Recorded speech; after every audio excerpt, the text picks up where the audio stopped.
In yet another stress test of this here show, I am going to risk it and talk about Oklahoma State for an entire segment just to show that I don't think many of y'all give a damn about what's going on in Stillwater, but it is kind of funny.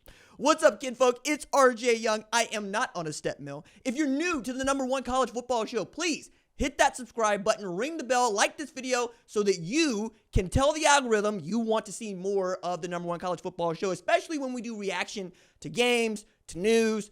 Do this show 24/7, 365, every single day. It's ball, college football, and your man's, he's from Tulsa, Oklahoma, and down the road is Stillwater, where I have, paid money to go to school, along other things.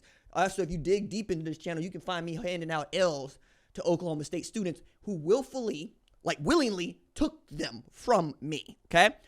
That is to say, that's how we're going to get started tonight, talking about Mike Gundy and Oklahoma State and the Regents and how they in the standoff right now. And I'm going to tell you about how we got to this standoff, tell you what we think is going to happen. So Oklahoma State is on the precipice right now, once again, as they've been on the precipice more than once in the Mike Gundy era about him talking about what he may or may not do.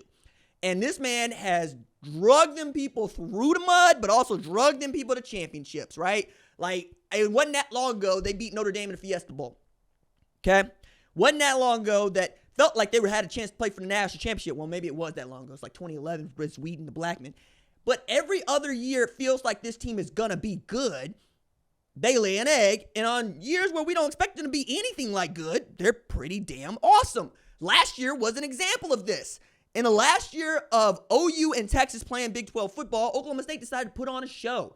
They had this dude, Ollie Gordon, who was putting an assault on running the football like we have not seen since Chuba Hubbard, and was frankly the first Doak Walker Award winner since ever at Oklahoma State, because they didn't have Doak Walker Award winner award when Barry Sanders was playing running back at Oklahoma State when Mike Gundy was handing him the ball. And that is where you got to start if you are new to the Oklahoma State experience. Mike Gundy, quarterback at Oklahoma State. His brother, Cale Gundy, beloved at Oklahoma, quarterback at Oklahoma. Both of those dudes had been assistant coaches at their alma maters. Cale Gundy at Oklahoma State, Cale Gundy at Oklahoma, Mike Gundy at Oklahoma State. Both of them raised in the state of Oklahoma. Both of them been outstanding Oklahoma players.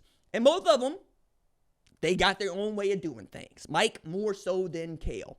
And for some time now, it has been basically known that to go to Stillwater is to go to the Mike Gundy kingdom, because that dude has succeeded in building that entire program, and because of what football means at most universities, the university around his image. And his image is Oklahoma, like you read about, the good and the bad. That man is the kind who did not want to be on a Zoom press conference, or was on a Zoom press conference this year because he didn't want to show his face because he got into a headbutting fight with a cow. That's who that is. It is the kind of dude that also 100% will tell you, look, I run this, okay? I do this. I make this happen. And nobody has really had an explanation as to who else could do that. Like, this is a man that big boy Mike Holder into getting what he wanted. And now the new AD kind of do what he want, right? Now, when you are able to win 10 games, when you're able to put out picks like he is, when you're able to find talent the way that Mike Gundy's staff has found talent, he has found talent, you kind of make your own rules up there, especially at a place where they weren't used to winning until here in the 21st century. Like, it's full up, right? You got to talk about even one of the best college football coaches of all time, and Jimmy Johnson, who was head coach over there for a little bit, wanted to get up out of Stillwater because he didn't think he could make it go. Went down to Miami and absolutely did. Mike Gundy, being bathed in Oklahoma State orange, decided this is the only place he wanted to go. I mean, he had an assistant stint at Baylor. He had an assistant stint in Maryland, came right back to Oklahoma State, and ain't left, right? Les Miles put him on, left Miles left, and that dude became the head coach. He's a man. He's 40, all the way up through OAN is telling you the real news, all the way up through having a perpetual 5-year contract, a rolling 5-year contract. It means every year he renews for 5 years. That went away in 2020 when he put his foot in his mouth, talking about what the players were or were not going to do in 2020, right? Then he does it again this year, where he blamed everybody but himself as to why they go winless in conference play. Worst Oklahoma State season I believe that there's been for at least 40 years, given what we expected from this football program, given the money that they put in this football program. And at a place where like Oklahoma State, where you were on the margins, you got to come through. So when you're paying out all this money to an offensive line that returned from last year and a running back in Ollie Gordon who returned from last year, you get off to the wrong step by having Ollie Gordon get pinched for driving under the influence, and then you don't suspend him, which is what you're going to do. He's like, hey, look, he's got to go through the legal system. I'm not going to sit him out, though. It didn't seem to matter. Because after beating Arkansas, they didn't do much the rest of the way. I mean, dead ass. They did nothing. They got beat by every team they played. There's no Texas. There's no Oklahoma. There's Iowa State. There's BYU. There's Colorado. Those are the programs, Arizona State. Those are the programs for which end up taking over the Big 12 in a year in which we all thought that Oklahoma State, Utah, Kansas were going to be those programs alongside Kansas State. Kansas State actually finishes right about where you would expect Kansas State to finish in most years. Not in the bottom, not in the top, but right there, edging toward getting to the top. Now, it seems that because of this historically bad Big 12 season in the new college football playoff era, you have a board of regents at what is still called Oklahoma A&M. Like the Board of Regents is the Oklahoma A&M Board of Regents. I always think that's funny because they changed it to Oklahoma State because it sounds better, but it's a land-grant university that's built on agriculture and mechanical engineering. And I've been up there, and it ain't that far from Langston. I got to tell y'all, dog, if they didn't have my program up there for the PhD I wanted to pursue, I'm not going to Oklahoma State. That said, I have been to the University of Tulsa, been to the University of Oklahoma and Oklahoma State, so I'm from the state too, right? High school, the whole bit. Point here that I would raise to you is you're not going to convince Mike Gundy to see it your way. You're not.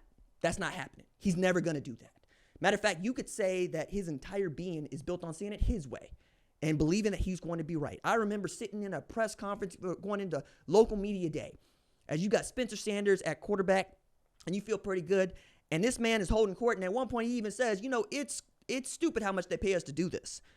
To which I'm going, well, give it all back then, Mike. I mean, like, I ain't turned down nothing but my collar, but this 5-year contract was always important to him because it meant that he basically became unfireable because that 5-year contract's $5 million a year basically for his buyout. So it would cost him $25 billion to fire him, and $25 million doesn't sound like a whole lot when we talk about firing people now because we've seen people fired for way more, but it's still a lot for a place like Oklahoma State. There's arguing about $2-3 million a year.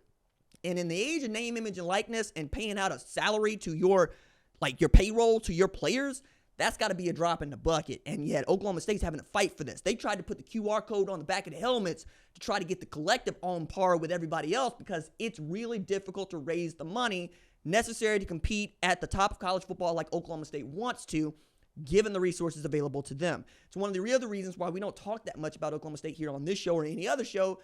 The alumni base, the fan base, just does not seem to follow. Meanwhile, Oklahoma State is looking at Southern Methodist and, for lack of better, Texas, going, why can't we do this? I give you this, right? Because this is also speaking to the headline.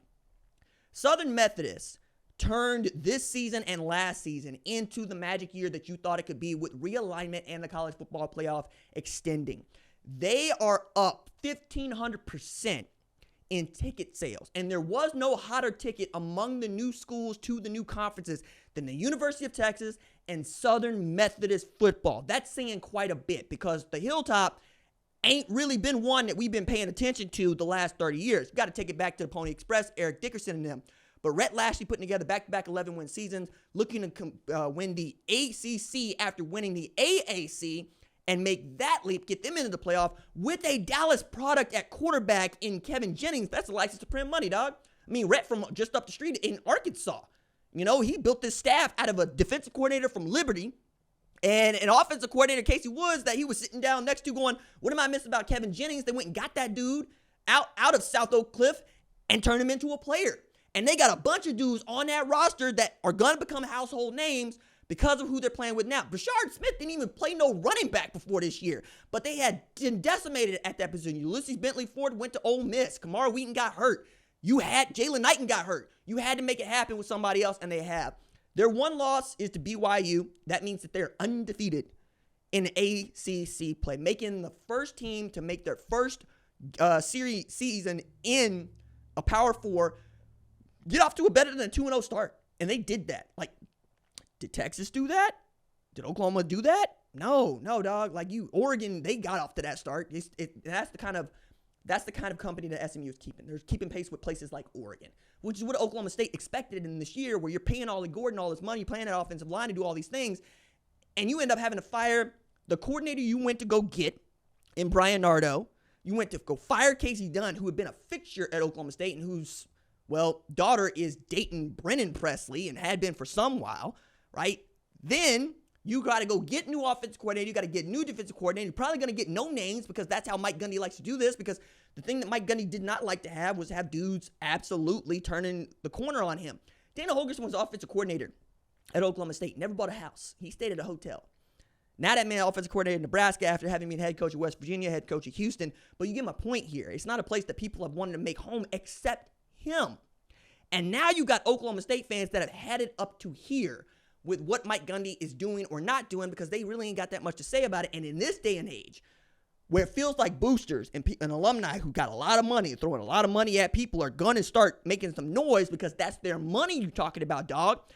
Listen to Twitter Spaces to just kind of get the temperature of Oklahoma State fans. And many of those folks have been like, nah, I'm pulling my kid out of Oklahoma State. And like, okay, that's a dude talking on Spaces. But that's the sentiment you get right now as they're in a deadlock talking about wanting him to restructure his contract. And the last time they made him restructure his contract, 2020, he succeeded in getting that back with another year that was pretty good.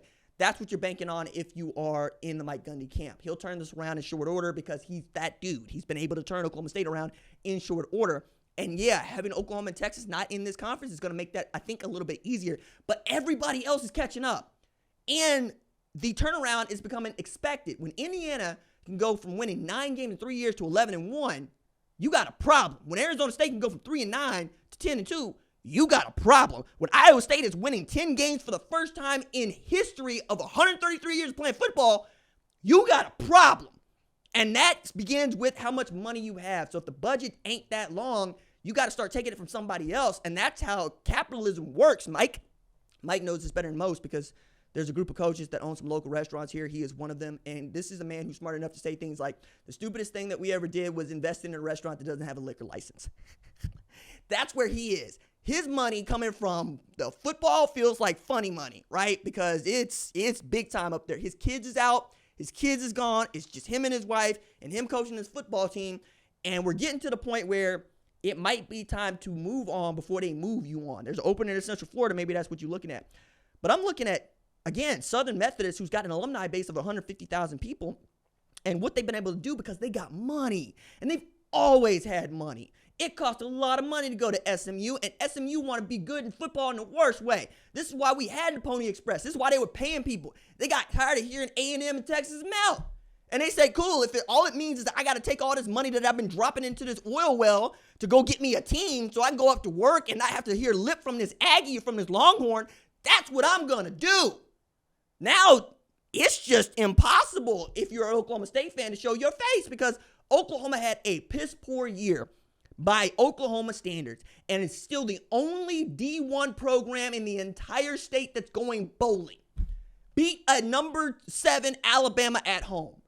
It's got at least one high to show for the hunt, and Oklahoma State ain't got nothing. In a year where they don't have to play Oklahoma, where you ain't got to look at your resume and go, damn, how many losses we going to take to Oklahoma again? How many losses we going to take to Texas? This was the year for which you were supposed to show out, and you didn't do that. So now we're having this really big, loud discussion about what Mike Gundy's next contract is going to look like. Doesn't sound like he's going to restructure the deal, and it sounds like if they do not come to this thing, they're going to try to fire this man for cause, which means they're going to try to not pay him the $25 million that they would owe him for firing him. And then we would start an entirely new era of Oklahoma State football, one for which many of us have no idea how would go. But I got to tell you this. This is where the finances are becoming real. This is why I've told y'all, you don't like name, image, and likeness. You don't like the business of college football. Oh, well, you're going to get left behind or you're going to learn how to balance the books. Right now, they're looking at Mike Gundy and they're going, we're not paying you to go 3-9 again. Fix it with this contract or we will fix it for you.